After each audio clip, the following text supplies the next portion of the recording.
Greetings, members, one and all of the Salivation Nation. Gold and silver are accepted everywhere. Let's explore.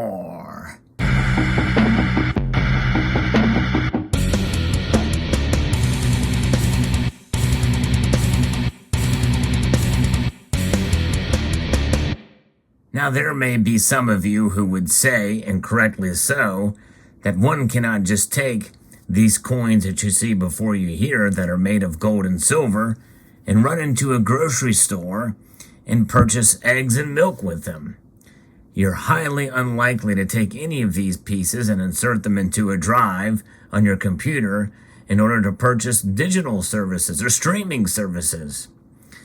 You will not be able to buy or put a down payment upon a large asset like a car or buy a TV or any of that sort with gold and silver coins these days. That is true. But there's something to be said about what's known as the fungibility of gold and silver. It's the ability of a good or asset to be interchanged with other individual goods or assets of the same type.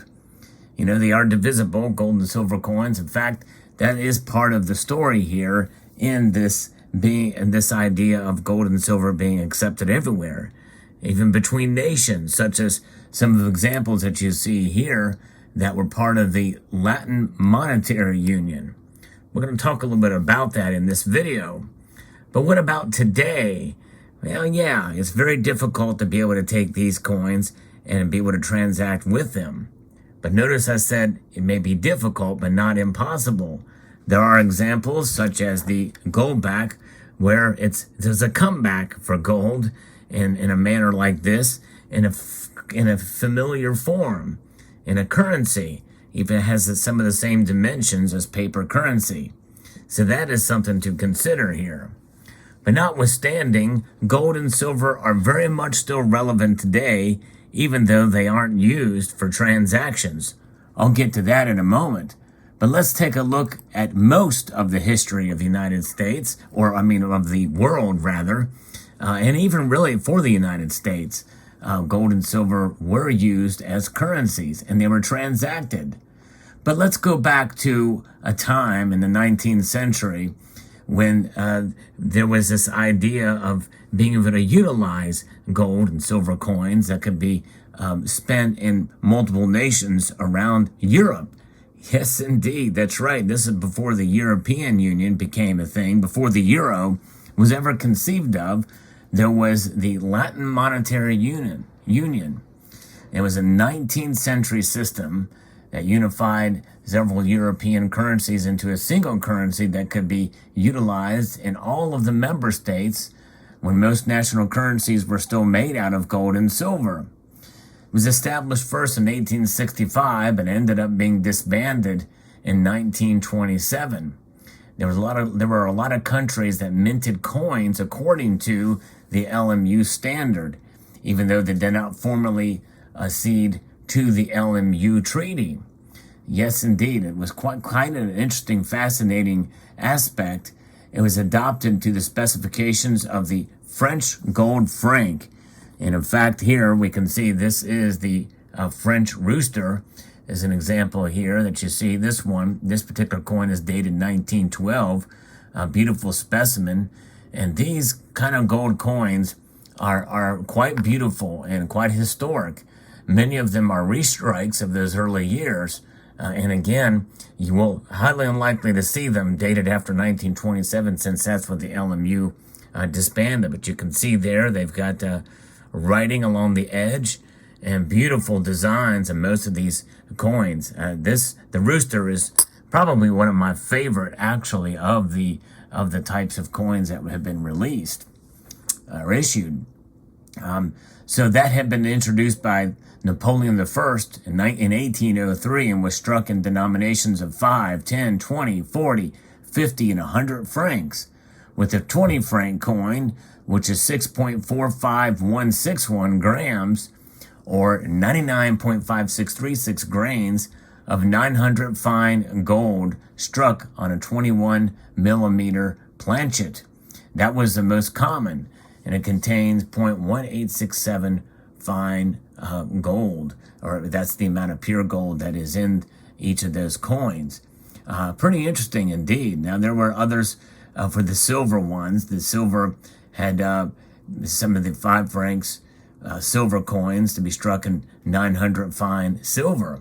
And the fractional silver of 2 francs, 1 franc, 50 centimes, and 20 centimes, and they were struck in 8.3 fine silver.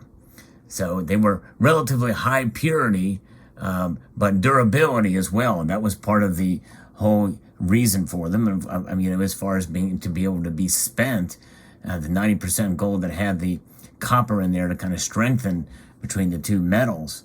But nonetheless, it kind of ran into some problems after World War I.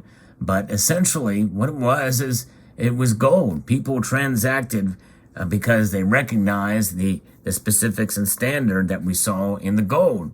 Now, other nations that weren't a part of the LMU, the United States, for instance, had their own standard. A lot of that was based off of the Spanish dollar. But nonetheless, they had gold too, and also the United Kingdom had their own. It was the sovereigns, and they were meant to half sovereign, and double sovereign, and this is about 0.23 ounces, almost a quarter of an ounce of gold. And kind of the same thing here with this $5 gold piece as well. But silver, essentially, whether nations partook in the LMU or not, they had a variable amount of fine silver, like in this version here from Panama, was 900 fine silver. And it even listed the purity on the coin itself in various different forms. But the silver certainly took its method, or its fungibility, its transferability. It's quite, that was the value, was in the metal content itself. But you had a lot of different cool designs from many different nations around the world that could be transacted. Essentially, though, what all boiled down to is acceptance for the value of the metal contained therein, with these designs that were recognized through the different nations. It was the weight, the purity of the gold that made the difference. And when you put them all together, people accepted them and recognized them. It just had a different nation's stamp on it. It was minted from different countries around, or that partook, or even didn't, even on the fringe, as I mentioned. Nonetheless, that's the LMU standard. You can get these coins today for, especially the gold coins, for not a whole lot over spot. In fact, even some of these older silver coins you can find for not a whole lot above spot too, because many of them are those lesser purities, whether it be 720, 835, or what have you, or 800 fine silver.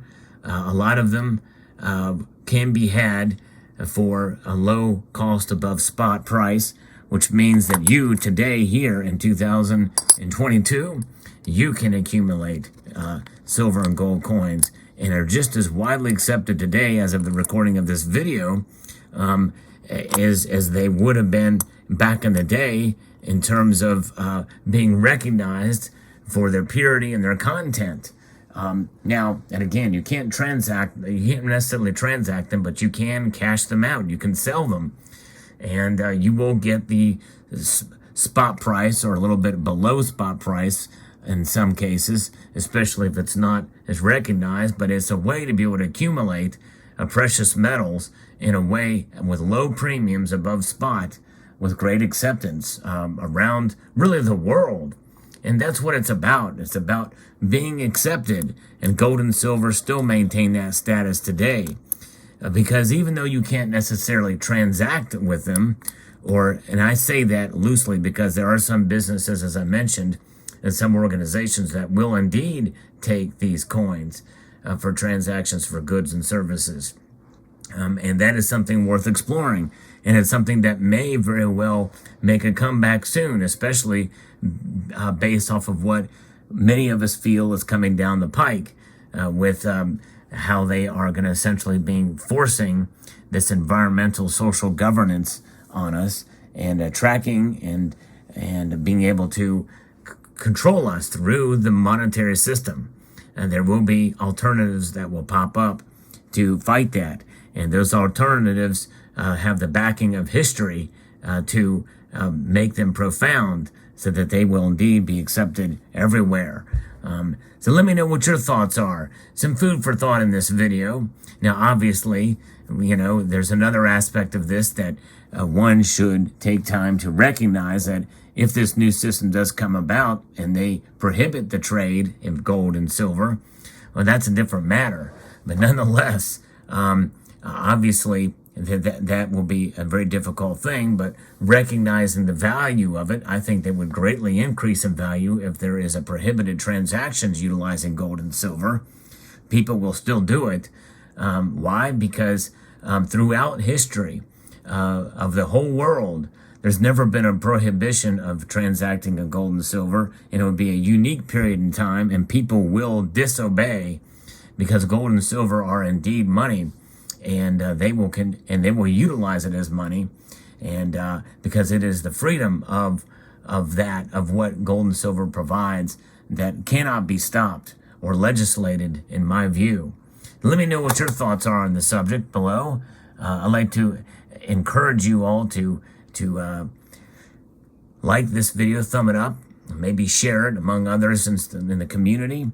And I want to extend a multitude of gratitude to all of you for taking the time to watch this video.